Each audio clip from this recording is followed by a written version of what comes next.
What's a secret you'll never tell your spouse or SO? I sleep better alone than with her. She loves sleeping together. That sometimes I stay 10-15 minutes in the car before coming up the house.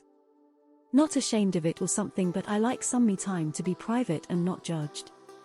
Addendum, it's mostly so that the stress from outside I won't bring it to our home. Not good bringing negative energy emotions when facing your kid at home. That emotionally and sexually charged night we spent sharing a bed, drinking, and talking all night. I didn't keep getting up to pee. I kept getting up to have intense diarrhea. That I'm the one who calls her every year and sings her happy birthday in a funny voice. If she's figured it out, she'd probably say that's what she'll never tell. I ate the last Reese's peanut butter egg and blamed it on one of the kids. Moving her mother into the extra unit on our property has ruined our lives because she is a nasty, horrible person, and I wish for her death before it ends our marriage. How much time I spend writing stupid essays on Reddit only to delete the whole thing.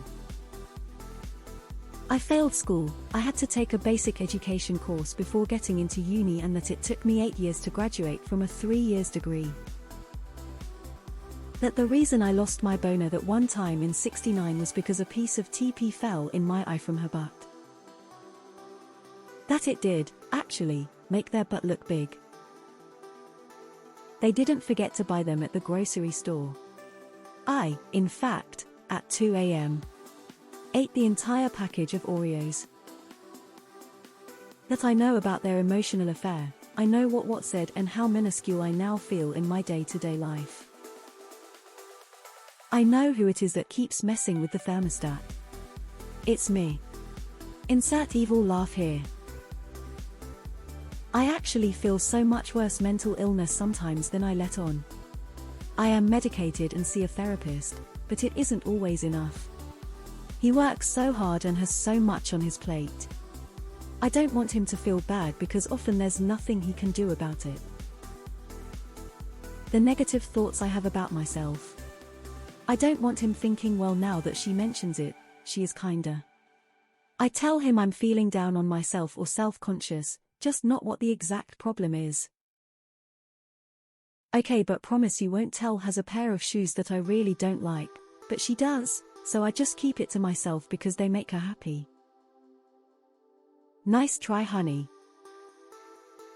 I'm glad he cheated, and thought the grass was greener during my terminal cancer diagnosis.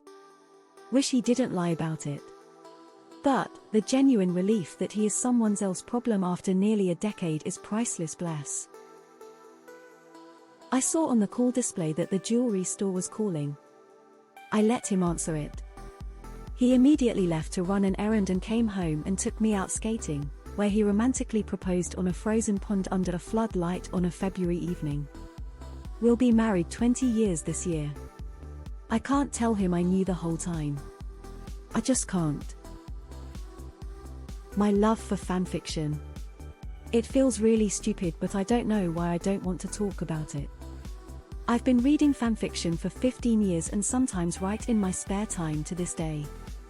He knows all of my other secrets, my deepest insecurities, and has never once ridiculed me or been anything but supportive. My sex drive is way higher than his.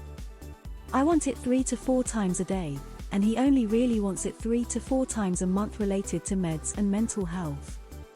He knows I'm always down when he is, but he will never know how often I have to take care of myself, and it's mostly caused by him being so goddamn sexy all the time. LOL.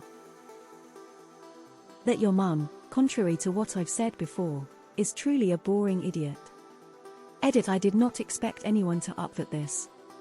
Hopefully, the wife did not learn to use Reddit in the past few hours. My wife thinks I quit the master's program at university because I was having an affair with a professor's wife. This was before she and I met. In actuality, I had to leave town because of my connection to a murder. This all happened 25 years ago, and everyone else involved has since passed away. How much I daydream and what I think about. It's not even daydreaming. It's like full-on stories and conspiracy theories and convos in the head. ADHD is wild. Like I'll share a little but some of it is personal and mine. Edit a word. I put fuck on stories instead of full on and y'all just went with it. That I haven't been truly happy since we got married. It's like something flipped a switch in her head after that day and she thinks she can control every bit of our lives down to the minute. That I throw out his old underwear with holes in them. I buy him the same pair of new ones, and I just take the other ones out. He's never questioned it, but I'm sure he knows. She's so much hotter than her sister. The person that shat on the floor at her parents' at Christmas and pissed everywhere in the bathroom wasn't in fact Grandad in his drunken stupor. It was in fact me. That bastard stole my bacon sandwich last Christmas, and he deserved the lecture, even if it was for something different. Sometimes when I shake the Kleenex outside, the spider isn't in it. That I farted and him checking the entire house as well as asking the neighbors if they smelled anything because he thought it could be a gas leak was a waste of time. I always think that one day he'll leave me. That at any moment he'll find another woman and leave, and he's going to leave my heart broken into 1,000 pieces just like it was before I met him. That I'm sad all the time and nothing I have tried to fix it works. That I wear a mask every day to everyone. That no matter how hard I try, I constantly compare myself to others. Sorting by controversial was a mistake. Early on in our relationship, I made breakfast for my then girlfriend and her kids using some pancake mix she had in the pantry. After making the pancakes and serving to them, I went to mix up a little more to make I realized there were some maggots in the dry mix.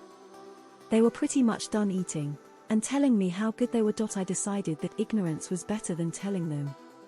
Taking that one to my grave. That for my 40th birthday I was pretty let down. I planned a nice family trip for her 40th and we had a separate celebration with her family and friends. I told her that she didn't have to do anything for me, because she's forgetful type. I don't hold it against her, I love her of course. I said it just to kinda cushion the fall if she didn't plan anything. The day came and went and it was a quiet home celebration. I don't ask for much and even this I've let it slide. Honestly over time I don't even care about it anymore. But if I had to be honest it was a letdown at the time.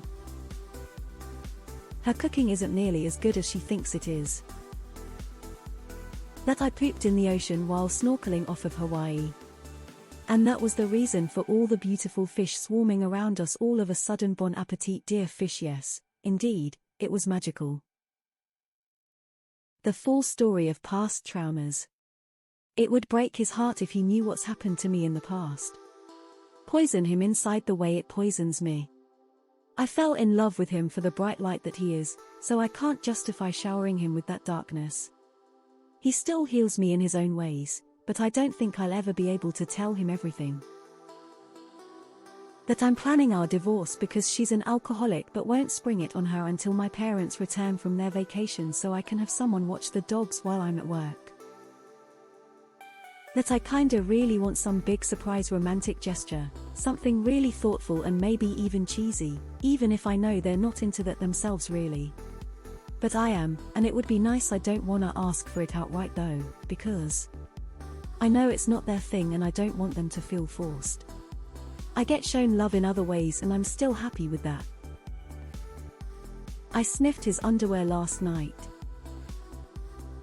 That I accidentally found my engagement ring before he proposed so I knew he was going to and what the ring looked like. He is the first person I kissed and ever had sex with. He has been with over 100 people and back when we first started dating I asked if someone could have a wrong number slept with too many people and he said the only wrong number was 0. Naturally I then lied and told him I had been with 3 people. He knew I hadn't really had a serious relationship before. It was never brought up again and I never owned up to the white lie. At this point I guess I am taking this one to my grave. I am D.B. Cooper. Yes, that was in 1971 and I was born in 1978, but I am just very clever. I had a super embarrassing middle school obsessive crush on him when I first